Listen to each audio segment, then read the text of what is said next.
ಅಂತ್ಯ ಶಾಲೆ ಕಲಿತ ಮಾತ್ರಕ್ಕೆ ಕೃಷಿ ಕೆಲಸ ಮಾಡಬಾರದಂತೂ ಯಾವ ಪುರಾಣದಲ್ಲಿ ಹೇಳಿಲ್ಲ, ಶಾಸನದಲ್ಲಿ ಬರಲಿಲ್ಲ. ಅಂದ ಮೇಲೆ ವ್ಯವಸಾಯ ಮಾಡುವಲ್ಲಿ ತಪ್ಪೇನಿದೆ? ತಪ್ಪೇನಿಲ್ಲಪ್ಪ. ನಾವೇ ಓದಿದ್ದೀವಿ ಅಂತ ಗರ್ವದಿಂದ ಮಾತಾಡುವುದಕ್ಕೆ ನೀನು ಬುದ್ಧಿ ಕಲಿಸಬೇಕು. ಯಾವದಮ್ಮ ದೇವರ ಪ್ರಸಾದ? ಇದು ದೇವರ ಪ್ರಸಾದವಲ್ಲಮ್ಮ.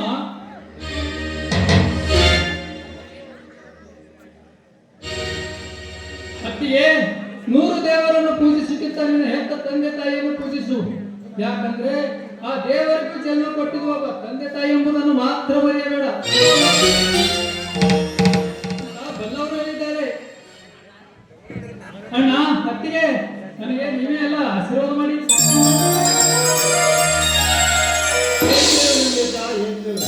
ಈ ನಮ್ಮ ತಂದೆ ಶ್ರೀ ಗುರು ಪರಮೇಶ್ವರನ ಪ್ರಧಾನಗಳು ಒಳ್ಳೆಯದು ಮಾಡಿದಪ್ಪ.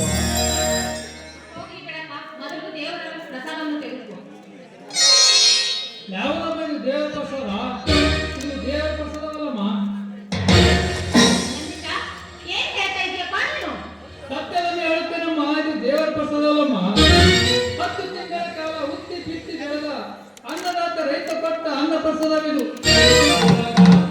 ಈ ಗುಡಿಯಲ್ಲಿರುವ ಕಲ್ಲು ದೇವರು ಹೇಗೆ ಕೊಡಲಿಕ್ಕೆ ಸಾಧ್ಯ? ಈ ಸತ್ಯ ದೇವರಿಗೂ ಗೊತ್ತು, ಆದರೆ ಆ ದೇವರಿಗೆ ಹೇಳಕ್ಕೆ ಬಾಯಿಲ್ಲ. ನಮ್ಮ ಜನಕ್ಕೆ ತಿಳ್ಕೊಳಕ್ಕೆ ತಲೆ ಇಲ್ಲ ಅಷ್ಟೇ. ಹೌದು ನಂದೀಶ, ಈ ನಮ್ಮ ದೇಶದಲ್ಲಿ ಹಳ್ಳಿಯಿಂದ ಹಿಡಿದು ದಿಲ್ಲಿಯವರೆಗೂ ರೈತ ದುಡಿಮೆಯಿಂದಲೇ ವ್ಯವಹಾರವನ್ನು ಮಾಡುತ್ತಾರೆ. ರೈತನೇ ದುಡಿದಿದ್ದರೆ ಅವರ ಜೀವನ ಅಧೋಗತಿಯಾಗಿಬಿಡುತ್ತೆ. ಹೌದು ನಂದೀಶ, ಈ ರೈತನ ಉಸಿರು ದೇಶದ ಹಸಿರು ಅನ್ನುವ ಹಾಗೆ ಈ ರೈತನ ಸಾವಿನ ಶ್ರಮದ ಮೇಲೆ ಸರ್ಕಾರ ನಡೆಸೋರಿಗೆ ಹೇಗೆ ಗೊತ್ತಾಗಬೇಕು ಈ ನಮ್ಮ ಬಡವರ ಕಂಡವರ ಮನೆ ಅನ್ನಕ್ಕಿಂತ ನಮ್ಮ ಮನೆ ಗಂಜಿನೇ ಎಷ್ಟೋ ಲೇಸು ಅನ್ನೋ ನಿಸ್ವಾರ್ಥ ಜೀವಿ ಏನಾದರೂ ಇದ್ದರೆ ಈ ಭೂತಾಯಿ ಮಡಿಯಲ್ಲಿ ಕೆಲಸ ಮಾಡುವ ನಿನ್ನಂತ ರೈತಣ್ಣ ರೈತ. ಅದಕ್ಕೆ ಹೇಳಿರು ಬಲ್ಲವರು ಹೊರಕೊಡಲಿಕ್ಕೆ ಮಾತ್ರ ದೇವರು. ಬಟ್ ಈ ಜಗತ್ತಿ ಸಾಕಿ ಸಲ್ಲುತ್ತಿರುವನು ಅನ್ನದಾತ ರೈತಣ್ಣ ರೈತ. ಹೌದಪ್ಪ, ಕೋಟಿ ವಿದ್ಯೆಗಿಂತ ಮೆಟ್ಟಿ ವಿದ್ಯೆನೇ ಬೇಕು. ಹೊಲದಲ್ಲಿ ದುಡಿತಾ ಇದೆಯಲ್ಲ, ನಿನ್ನ ಜನ್ಮ ಸಾರ್ಥಕವಪ್ಪ. ನಿಜ ಗೌರಿ, ನಿನ್ನ ಮಾತು ನಿಜ. ತಗಣೆ ತುಂಬಿದ ತೊಟ್ಟದಲ್ಲಿ ಮಗು ಮನಸ್ಸಾಗಾಯ್ತು ಈ ನಮ್ಮ ಬಡವರ ಪರಿಸ್ಥಿತಿ. ಈ ರೈತರಿಗಾಗಿ ಸಾಕಷ್ಟು ಏನೋ ಸರ್ಕಾರ ಇದ್ದರೂ ಆಗ ಶ್ರೀಮಂತರ ಮನೆ ಪಾಲಾಗಿರುವಾಗ ಅದರಿಂದ ಯಾವ ಲಾಭ ನಮಗಿಲ್ಲಪ್ಪ, ಯಾವ ಲಾಭ ನಮಗಿಲ್ಲ.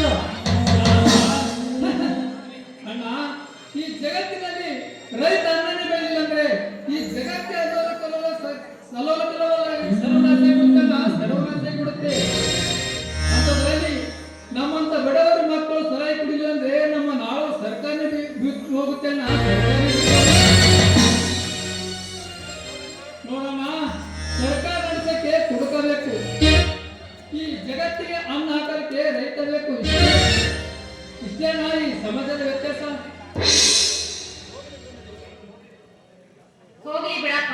ನೋಡು ನಂದೇಶ, ಏನೇ ಸಮಸ್ಯೆ ಇದ್ದರೂ ನಿಮ್ಮ ಅಣ್ಣನವರು ಬಗೆಹರಿಸಿಕೊಳ್ತಾರೆ. ನೀನೇನು ಚಿಂತೆ ಮಾಡಬೇಡಪ್ಪ.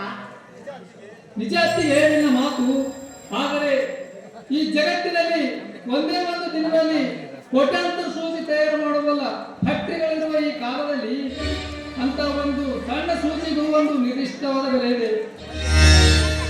ಆದರೆ 10 ತಿಂಗಳ ಕಾಲ ಗಾಳಿ ಮಳೆ ಬಿಸಿಲೆನ್ನದೆ ಹೊಲದಲ್ಲಿ ದುಡಿಯುವ ರೈತ ಬೆಳೆಯುವ ಒಂದೊಂದು ಗಾಳಿಗೂ ನಿರ್ದಿಷ್ಟವಾದ ಬೆಲೆ ಇಲ್ಲ. ಯಾಕಿಲ್ಲ ಯಾಕಿಲ್ಲ? ಹೂವಕ್ಕಲಿಗೆ ಒಕ್ಕಿದರೆ ಬೀಗುವುದು ಜನವಿಲ್ಲ, ಮಕ್ಕಳೇ ಒಕ್ಕದರೆ ಬಿಕ್ಕುವುದು ಜನವಿಲ್ಲ ಅಂತ ಭಾಷೆ ಹೇಳುವ ಬಂಡ ಸುಳಿ ಮಕ್ಕಳು ಈ ಜಗದ ತುಂಬಿರುವಾಗ ನಮ್ಮ ಬಡವರಿಗೆ ಏನು ಸಿಗುತ್ತದೆ?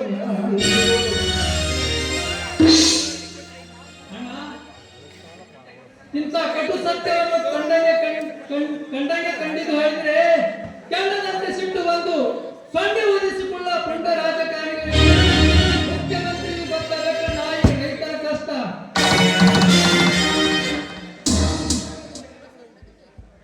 ನಂದೇಶ, ಸರ್ಕಾರ ಅನ್ನೋದು ಹುಚ್ಚ ಮಾಡಿ ಲಗ್ನವಿದ್ದಂತೆ ಅಲ್ಲಿ ಕಳ್ಳ ಕಾಕರಿಗೆ ಮಾತ್ರ ಒಲಿಗಿರುವುದು. ನಮ್ಮ ನೇತ ಒಂದರಿಗಿಲ್ಲಪ್ಪ, ನೇತ ಒಂದರಿಗಿಲ್ಲ. ಅದಕ್ಕೆ ಅದಕ್ಕೆ ಹೇಳಿರೋ ಹಿರಿಯರು ಮೂರು ಬಿಟ್ಟವರು ಊರಿಗೆ ದೊಡ್ಡವರು ಅಂತ. ಈ ಸಮಾಜದಲ್ಲಿ ನಮ್ಮಂತ ಬಡವರಿಗೆ ಎಲ್ಲಿಂದ ಸಿಗುತ್ತದಪ್ಪ ನ್ಯಾಯ?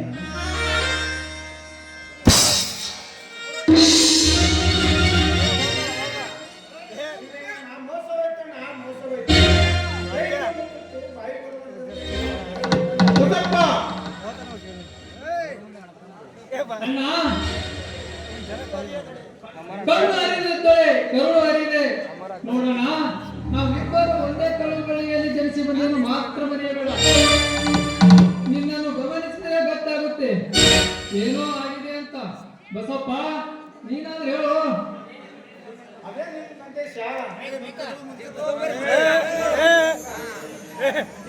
ಸಂದೇಶ, ನಾನೇನು ತಿಳಿಯದೆ.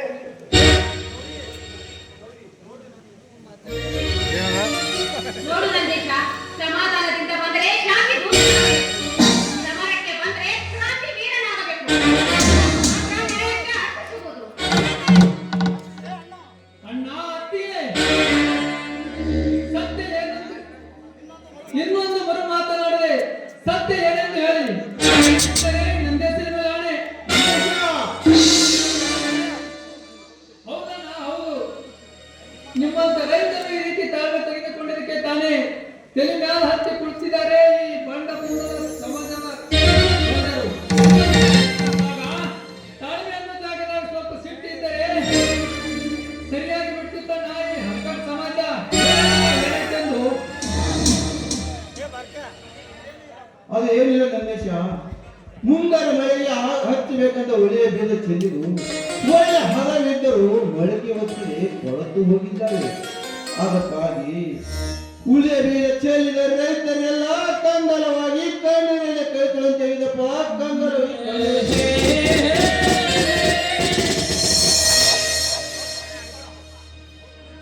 ಹೌದು ಸಂದೇಶ, ಈಗಾಗಲೇ ಬರೋದಿಂದ ಗಂಡಾಗ ಈ ರೈತರ ಗಾಯದ ಮೇಲೆ